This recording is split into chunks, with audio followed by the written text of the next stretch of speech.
ನಿಮ್ಮ ಹತ್ರ ಏನು ಶಕ್ತಿ ಐತೆ? ನೀವೇನು ಮಾಡ್ಕೊಳ್ಬೇಡ್ರಿ. ನೀವು ಈ ದೇಶದ 2ನೇ ಪ್ರಜೆಗಳು. ನೋಡಿ, ತಹಸೀಲ್ದಾರ್ಗೆ ಸಮಯ ಇಲ್ಲ. ನೀವು ಅವಿವೇಕಿಗಳು, ನೀವು ಫಕೀರರು, ನೀವೇನು ಮಾಡ್ಕೊಳ್ಳೋಕೆ ಸಾಧ್ಯವಿಲ್ಲ ಅನ್ನೋದನ್ನು ಇಲ್ಲೇ ಕಾಣುತ್ತದೆ. ನಿಮ್ಗೆ ಎಷ್ಟೊಂದು ಗೌರವ ಇದೆ, ಇದನ್ನು ತಿಳಿದುಕೊಳ್ಳಬೇಕು, ತಿಳ್ಕೊಂಡು ಬದುಕಲೇಬೇಕು.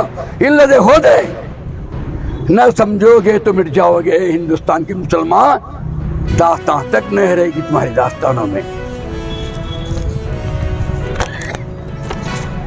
ಮನವಿ ಪತ್ರ ಮೆಹರ್ಬಾನ್ ಜಿಲ್ಲಾಧಿಕಾರಿ ಬಾಗಲಕೋಟೆ ಅವರ ಮುಖಾಂತರ ಸರ್ಕಾರದ ಮುಖ್ಯ ಕಾರ್ಯದರ್ಶಿಗಳು ವಿಧಾನಸೌಧ ಬೆಂಗಳೂರು ತಹಶೀಲ್ದಾರ್ ಇಲ್ಕಲ್ರವರ ಮುಖಾಂತರ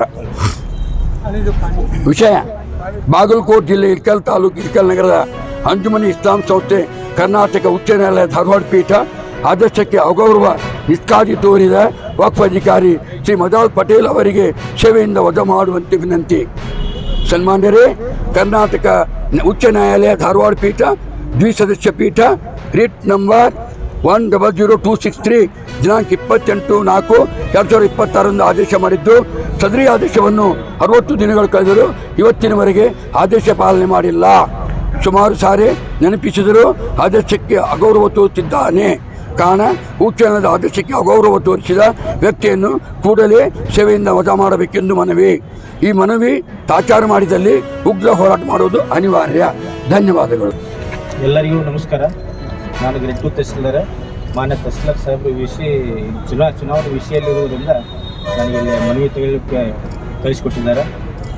ತಮ್ಮ ಮನವಿಯನ್ನು ನಾನು ಸ್ವೀಕರಿಸಿಕೊಂಡು ಮಾನ್ಯ ಜಿಲ್ಲಾಧಿಕಾರಿಯವರ ಮುಖಾಂತರ ಮಾನ್ಯ ಕಾರ್ಯದರ್ಶಿಯವರಿಗೆ ತಲುಪಿಸುವಂಥ ಒಂದು ವ್ಯವಸ್ಥೆಯನ್ನು ನಾನು ಮಾಡ್ತೀನಿ ಅಂತ ತಿಳ್ಕೊಂಡು ಈ ಒಂದು ಸಂದರ್ಭದಲ್ಲಿ ತಮಗೆಲ್ಲರಿಗೂ ನಾನು ಭರವಸೆಯನ್ನು ಕೊಡ್ತೀನಿ.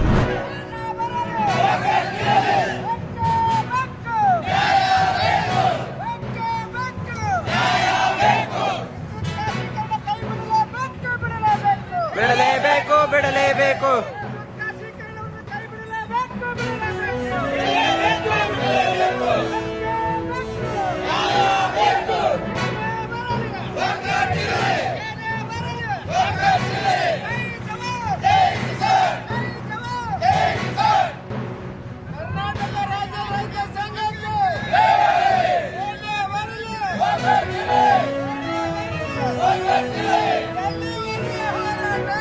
ಎಲ್ಲೋವರೆಗೆ ಹೋರಾಟ